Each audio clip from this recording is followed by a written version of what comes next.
Hello friends, આજનો આપણો topic છે બીકોમની અંદર આવતું જોઈન્ટ વેન્ચર ચેપ્ટર. પ્રીવિયસ લેક્ચરમાં આપણે થિયરિકલી બધી મેથડ લર્ન કરી હતી. આજે આપણે પ્રેક્ટિકલ ક્વેશ્ચન મેથડ વાઇઝ કરશું. તો સર્ટેન પોઈન્ટ્સ જે આપણે ધ્યાનમાં રાખવાના હોય જોઈન્ટ વેન્ચર માટે. Points to be remember. When goods taken over by co venture, કોઈ પણ કો વેન્ચર ગુડ્સ જ્યારે લઈ જાય છે તો એ એગ્રીડ વેલ્યુ હશે, જે આપણે ક્વેશ્ચનમાં કીધું હશે. Loss of goods and depreciation on asset, જેનું આપણે કેલ્ક્યુલેશન નથી આવતું એટલે એની કોઈ એન્ટ્રી પાસ કરવાની થતી નથી. કોઈ ગુડ્સ લોસ થઈ ગયા હોય અથવા તો અસેટ ઉપર ડેપ્રિસિએશન કાઉન્ટ કરવાનું હોય તો એની આપણે કોઈ એન્ટ્રી પાસ નથી કરતી, કારણ કે જેટલા પણ ગુડ્સ હોય આપણે કાંઈ અધર સેલ કરીએ છીએ અથવા તો જે બેલેન્સ હોય ટેક ઓવર કરે છે. અસેટના કેસમાં કોઈ અસેટ આવે છે બિઝનેસની અંદર, at the end of venture કાં તો આપણે એને સેલ કરી નાખીએ છીએ કાં તો કોઈ પાર્ટનર છે લઈ જાય છે. એટલે પરચેસ અને સેલ્સના ટ્રાન્ઝેક્શન હોય છે, લોસ ઓફ ગુડ્સ અને ડેપ્રિસિએશન ઓન અસેટ એની કોઈ એન્ટ્રી થતી નથી. બિલ ડિસ્કાઉન્ટિંગ ચાર્જીસ, બિલ રિસીવેબલ જો આપણે બેંકમાં ડિસ્કાઉન્ટ કરાવ્યું હોય તો એનો ચાર્જીસ છે જોઈન્ટ વેન્ચરનો એક્સપેન્સ તરીકે આપણે રેકોર્ડ કરશું.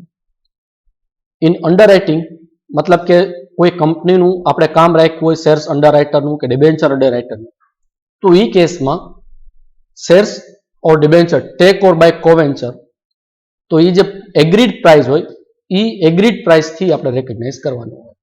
ક્લિયર? તો હવે આપણે પ્રેક્ટિકલ ક્વેશ્ચન સ્ટાર્ટ કરીએ. Practical question 1, method joint bank method. Details: Seth, Raja and Valgotar enter into a joint venture on 1st April 19 on the condition to share profit and loss in the ratio of 5:3:2 to build a town hall for the RMC at a price of 10 lakh. તો અહીંયા સેઠ રાજા and વાલગોતર partner છે, profit sharing ratio 5:3:2 અને એ લોકોએ કામ રાખ્યું છે RMC નું building construct કરવાનું, જેની પ્રાઇસ છે 10 lakh rupees. They contribute 8 lakh in profit sharing ratio and deposit into a joint bank account.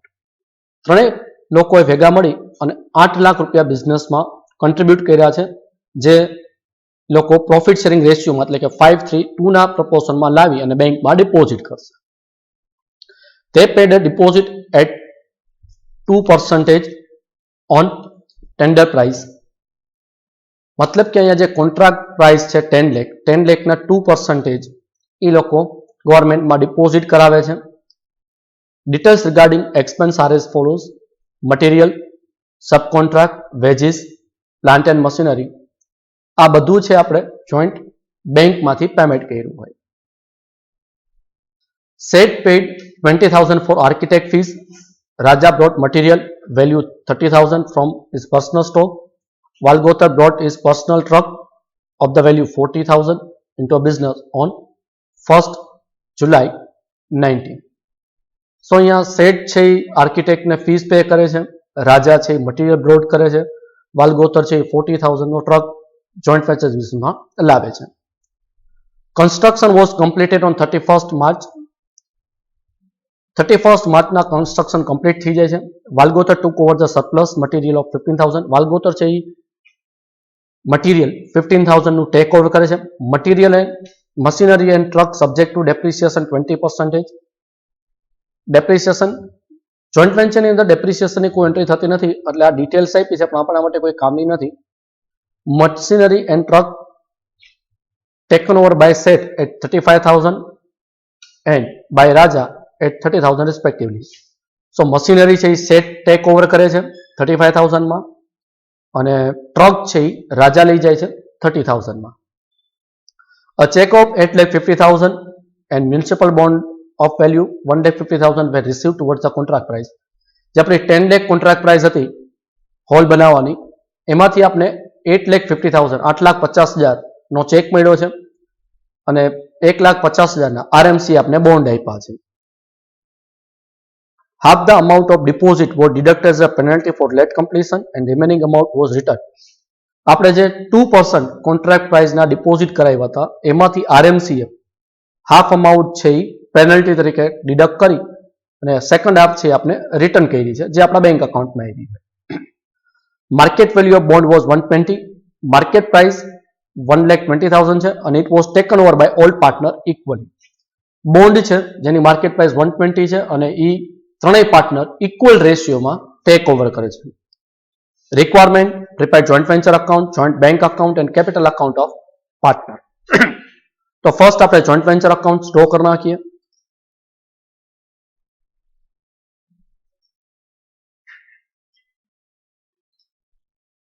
Joint venture account format date particular,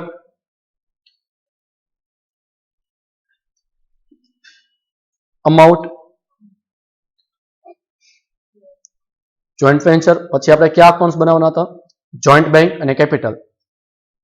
joint bank account, debit credit particular amount and capital account, partner capital account particular and partners name Sheth Raja and વાલગોતર.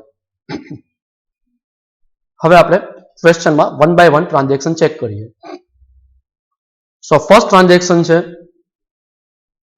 8 lakh એ લોકોએ contribute કર્યા છે અને બેંકમાં deposit કર્યા છે.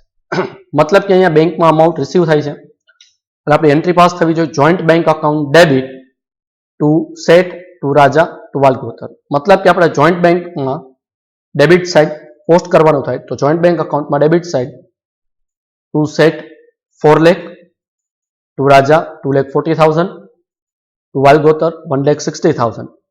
Joint બેંકમાં debit અને પાર્ટનરના કેપિટલ અકાઉન્ટમાં ક્રેડિટ સાઇડ આપણે પોસ્ટ કરી નાખશું by joint bank 4 lakh, 2,40,000 and 1,60,000.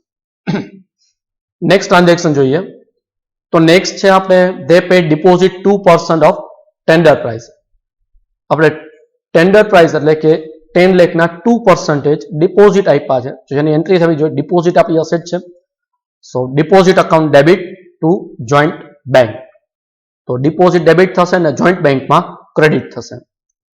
Joint bank અકાઉન્ટમાં credit side by deposit 20,000. Clear? Next transactions details regarding expense, material, subcontract, wages, plant and machinery. આ બધું આપણે પેમેન્ટ કર્યું છે જોઈન્ટ બેંકમાંથી અને આ બધા એક્સપેન્સ છે એટલે એન્ટ્રી પાસ કરશું joint venture account debit to joint bank. So joint venture અકાઉન્ટમાં ડેબિટ સાઇડ ટુ જોઈન્ટ બેંકનું હેડિંગ આપી અને ઇનર કોલમમાં બધું આપણે પર્ટિક્યુલર દર્શાવી દઈશું. જ્યાં materials 4 lakh, wages 2 lakh, subcontract 1 lakh, plant and machine 50,000 and total 7,50,000. Joint વેન્ચરમાં આપણે ડેબિટ કર્યું અને જોઈન્ટ બેંકમાંથી પેમેન્ટ થયું છે એટલે જોઈન્ટ બેંકમાં credit side by joint venture into bracket આપણે લખી નાખશું એક્સપેન્સીસ 4,50,000. ક્લિયર? નેક્સ્ટ ટ્રાન્ઝેક્શન જોઈએ. Sheth paid 20,000 for architect fees. Raja brought material value 30,000 and Valgotar brought truck. તો બધા કો વેન્ચર્સ છે બિઝનેસમાં ફીસ પે કરે છે, ગુડ્સ લઈને આવે છે. એટલે આ બધા આપણા એક્સપેન્સ છે જોઈન્ટ વેન્ચર માટેના એટલે જોઈન્ટ વેન્ચર અકાઉન્ટ્સમાં ડેબિટ થશે અને ઇન્ડિવિજ્યુઅલ કો વેન્ચરના અકાઉન્ટ્સમાં ક્રેડિટ થશે. સો જોઈન્ટ વેન્ચર અકાઉન્ટમાં ડેબિટ કરીએ. શેઠ આર્કિટેક્ટ ફીસ પે કરે છે તો joint venture account debit two શેઠ અકાઉન્ટ અને શેઠના અકાઉન્ટમાં ક્રેડિટ સાઇડ. હવે શેઠ પછી રાજા મટીરિયલના પે કરે છે તો joint venture account debit to Raja. Valgotar છે એ ટ્રકના પે કરે છે joint venture account debit to Valgotar. Raja અને વાલગોતરના અકાઉન્ટમાં ક્રેડિટ સાઇડ આપણે પોસ્ટ કરવાનું થાય તો credit side by joint venture account into bracket આપણે લખી નાખશું ગુડ્સ એન્ડ ટ્રક. રાજાના અકાઉન્ટમાં 30,000, વાલગોતરના અકાઉન્ટમાં 40,000. Clear? Next transaction construction was completed on 31st March. Construction complete થઈ ગયું છે. Valgotar took over the surplus material 15,000. Valgotar material લઈ જાય છે, વાલગોતર લેનાર છે એટલે વાલગોતરના અકાઉન્ટમાં ડેબિટ અને બિઝનેસમાંથી ગુડ્સ ગોઝ આઉટ થાય તો જોઈન્ટ વેન્ચરમાં ક્રેડિટ. એટલે આપણી એન્ટ્રી થવી જોઈએ Valgotar account debit to joint venture. તો વાલગોતરના અકાઉન્ટમાં debit side to joint venture બ્રેકેટમાં લખી નાખશું સ્ટોક 15,000 અને જોઈન્ટ વેન્ચર અકાઉન્ટમાં credit side by Valgotar account into bracket stock 15,000. Clear? હવે આગળ આપણે ડિટેલ આપી છે machinery and truck subject to depreciation. Joint વેન્ચરમાં આપણે ડેપ્રિસિએશનની એન્ટ્રી પાસ નથી કરતા. આગળની ડિટેલ છે machinery and truck take over by Sheth and Raja. શેઠ અને રાજા લઈ જાય છે તો કો વેન્ચર લઈ જાય છે એટલે receiver account debit, Sheth account debit, Raja account debit to joint venture. તો શેઠના અકાઉન્ટમાં ડેબિટ સાઇડ અને રાજાના અકાઉન્ટમાં debit side to joint venture. બ્રેકેટમાં લખી નાખશું machine and truck. Same way આપણે આ જોઈન્ટ વેન્ચર અકાઉન્ટમાં ક્રેડિટ પોસ્ટ કરશું એટલે જોઈન્ટ વેન્ચરમાં બાય શેઠ બ્રેકેટમાં machine 35,000 by Raja account into bracket truck. So અહીંયા કોવેન્ચર્સ છે unsold material and asset take over કરી એની એન્ટ્રી પાસ કરી. નેક્સ્ટ છે 8,50,000 નો ચેક આપણે રિસીવ થયો છે આપણી કોન્ટ્રાક્ટ પ્રાઇસનો અને મ્યુનિસિપલ બોન્ડ રિસીવ થયા છે 1,50,000. ચેક રિસીવ થયા છે એટલે બેંકમાં ડિપોઝિટ થયા છે એટલે બેંક અકાઉન્ટ ડેબિટ કરશું. બોન્ડ આપણી અસેટ છે, બોન્ડ અકાઉન્ટ ડેબિટ કરશું અને ઇન્કમ છે એટલે જોઈન્ટ વેન્ચર ક્રેડિટ. એટલે જોઈન્ટ બેંક અકાઉન્ટમાં આપણે ડેબિટ કરશું to joint venture into bracket contract price. Joint વેન્ચરમાં આપણે ક્રેડિટ કરી નાખશું બાય જોઈન્ટ બેંક એટલે 50,000. બોન્ડ પણ રિસીવ થયા હતા તો government bond account debit to joint venture એટલે બાય બોન્ડ 1,50,000. નેક્સ્ટ ડિટેલની વાત કરીએ તો half the amount of deposit was deducted as a penalty for the late completion and remaining amount was written. આપણે ડિપોઝિટમાં 10 લાખના 2% 20,000 ડિપોઝિટ આપી હતી આરએમસી ને. 20,000 માંથી હાફ એટલે કે 10,000 એને આપણી પાસેથી ડિપોઝિટ કટ કરી છે જે આપણો લોસ છે, પેનલ્ટીનો લોસ છે જેને આપણે જોઈન્ટ વેન્ચરમાં ડેબિટ કરશું અને હાફ અમાઉન્ટ 10,000 જે આપણે રિસીવ થઈ છે જોઈન્ટ બેંકમાં એ ક્રેડિટ કરશું. મતલબ કે આપણી એન્ટ્રી પાસ થવી જોઈએ joint venture account debit 10,000, joint bank account debit 10,000 to deposit એટલે જોઈન્ટ વેન્ચર અકાઉન્ટ્સમાં ડેબિટ સાઇડ ટુ ડિપોઝિટ બ્રેકેટમાં લખી નાખશું પેનલ્ટી 10,000. જોઈન્ટ બેંક અકાઉન્ટમાં ડેબિટ સાઇડ ટુ ડિપોઝિટ બ્રેકેટમાં જે રિટર્ન આવ્યા 10,000. નેક્સ્ટ ડિટેલ આપણે જોઈએ તો હાફ અમાઉન્ટ ડિપોઝિટની પેનલ્ટી તરીકે ડિડક્ટ થઈ ગઈ, હાફ અમાઉન્ટ આપણે રિસીવ થઈ ગઈ.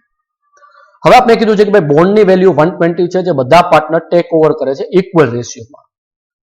તો આપણે એની એન્ટ્રી પાસ કરશું. પાર્ટનર લઈ જાય છે બધા Sheth account debit, Raja account debit, Valgotar account debit to RMC bond એટલે કે બધા કોવેન્ચર્સના કેપિટલ અકાઉન્ટમાં ડેબિટ સાઇડ આપણે પોસ્ટ કરવાનું થાય એટલે પાર્ટનર કેપિટલ અકાઉન્ટ્સમાં debit side to RMC bond 1,40,000 divide by 3 equal ratio છે એટલે 1,20,000 ત્રણેયમાં આપણે ડિસ્ટ્રીબ્યુટ કરીએ એટલે 40,000 40,000 40,000 એટલે કે જે બોન્ડ ટેક ઓવર કર્યા પાર્ટનરે આ એની એન્ટ્રી છે. Partner account debit two government bond 40,000. Next આપણે ચેક કરીએ. સો અહીંયા આપણો લાસ્ટ ટ્રાન્ઝેક્શન હતો, બધા ટ્રાન્ઝેક્શન કમ્પ્લીટ થઈ ગયા છે. તો ફર્સ્ટ આપણે જોઈન્ટ વેન્ચર અકાઉન્ટ છે એ ક્લોઝ કરવાનું થાય. જોઈન્ટ વેન્ચર અકાઉન્ટ આપણે ક્લોઝ કરવા માટે ડેબિટ અને ક્રેડિટનો ટોટલ કરવો પડે. તો ક્રેડિટ સાઇડનો ટોટલ હાયર છે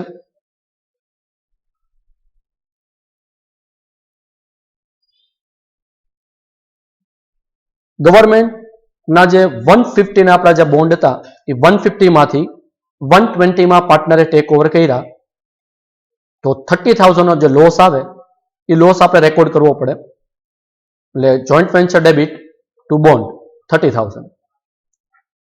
હવે આપણે ટોટલ કરીએ તો ક્રેડિટ સાઇડનો ટોટલ 10,80,000 જે સેમ ડેબિટ સાઇડ ડિફરન્સ આપણે આવે છે 2 લાખ. આ 2 લાખ છે બધા કોવેન્ચર્સના કેપિટલ અકાઉન્ટ્સમાં પ્રોફિટ શેરિંગ રેશિયોમાં આપણે લખશું એટલે જોઈન્ટ વેન્ચરમાં આપણે ડેબિટ સાઇડ લખશું ટુ કેપિટલ અકાઉન્ટ 5:3:2 ના રેશિયોમાં એટલે સેટને આવશે 2 લાખ ઇન્ટુ 5 ડિવાઈડ બાય 10 1 લાખ. રાજાના પાર્ટમાં આવશે 2 લાખ ઇન્ટુ 3/10 60. વાલ્ગોતરના અકાઉન્ટમાં આવશે 2 લાખ ઇન્ટુ 2 ડિવાઈડ બાય 10 40,000. હવે આપણે એના કેપિટલ અકાઉન્ટમાં credit side by joint venture બ્રેકેટમાં પ્રોફિટ શેઠના અકાઉન્ટમાં 1 લાખ, રાજાના અકાઉન્ટમાં 60,000, વાલગોતરના અકાઉન્ટમાં 40,000. જોઈન્ટ વેન્ચર અકાઉન્ટ આપણું ક્લોઝ થઈ ગયું હતું. હવે આપણે પાર્ટનર કેપિટલ અકાઉન્ટ ક્લોઝ કરીએ. પાર્ટનર કેપિટલ અકાઉન્ટમાં ક્રેડિટ સાઇડ વેલ્યુ હાયર છે, તો શેઠના ક્રેડિટ સાઇડ 520, રાજાના અકાઉન્ટમાં ક્રેડિટ સાઇડ 3,30,000, વાલગોતરના અકાઉન્ટમાં 2,40,000. સેમ ડેબિટ સાઇડ એટલે આપણે ડિફરન્સ મળશે. ડેબિટ સાઇડ શેઠના અકાઉન્ટમાં 445, રાજાના અકાઉન્ટમાં 2,60,000, વાલગોતરના અકાઉન્ટમાં 1,85,000. આ બિઝનેસ ક્લોઝ થઈ ગયો છે. એટલે જેમ પાર્ટનર બધા એની કેપિટલ તરીકે અમાઉન્ટ કોન્ટ્રીબ્યુટ કરી હતી, આટલી અમાઉન્ટ જોઈન્ટ વેન્ચરમાંથી વિડ્રો કરીને લઈ જશે, બિઝનેસ અહીંયા ક્લોઝ થશે. એટલે અહીંયા જે ડિફરન્સ આવે છે આપણે ટ્રાન્સફર કરશું જોઈન્ટ બેંકમાં, જેની એન્ટ્રી પાસ થાય partner capital account debit to joint bank account. એટલે અહીંયાથી આપણે ટ્રાન્સફર કરશું બેંકમાં. એટલે by Sheth account 4,45,000, by Raja account 2,60,000, by Valgotar account 1,45,000. આ આપણું લાસ્ટ એન્ટ્રી હતી. હવે આપણું અહીંયા જોઈન્ટ બેંક અકાઉન્ટ નો ટોટલ કરીએ તો એ બંને સાઈડ ઇક્વલ એટલે કે ટેલી થઈ જશે. 16,60,000. મતલબ કે આપણે જોઈન્ટ બેંક મેથડની અંદર ફર્સ્ટ આપણું જોઈન્ટ વેન્ચર અકાઉન્ટ ક્લોઝ થાય, એમાં જે આપણે પ્રોફિટ કે લોસ મળે એ આપણે કેપિટલ અકાઉન્ટમાં ટ્રાન્સફર કરવાનું હોય. પછી કેપિટલ અકાઉન્ટ ક્લોઝ કરીએ, કેપિટલ અકાઉન્ટમાં જે ડિફરન્સ આવે એ આપણે ટ્રાન્સફર કરવાનો જોઈન્ટ બેંકમાં. લાસ્ટ એન્ટ્રી આપણી જોઈન્ટ બેંકની હોય. જોઈન્ટ બેંકમાં આપણે પોસ્ટિંગ કરીએ કેપિટલ વિડ્રોવલનું, અને એના પછી આપણું જોઈન્ટ બેંક છે એ ટેલી થઈ જાય. એટલે આ ક્વેશ્ચનમાં તમારું જોઈન્ટ બેંક અકાઉન્ટ ટેલી થઈ ગયું હોય તો જનરલી તમારો ક્વેશ્ચન સાચો છે એવું બિલીવ કરવામાં આવે છે. એટલે આ આપણે ક્રોસ ટેલી પોઈન્ટ હોય કે જોઈન્ટ બેંક ટેલી, તો આપણો ક્વેશ્ચન છે એ સાચો છે. આ સાથે આપણો આ પ્રેક્ટિકલ ક્વેશ્ચન અહીંયા કમ્પ્લીટ થાય છે.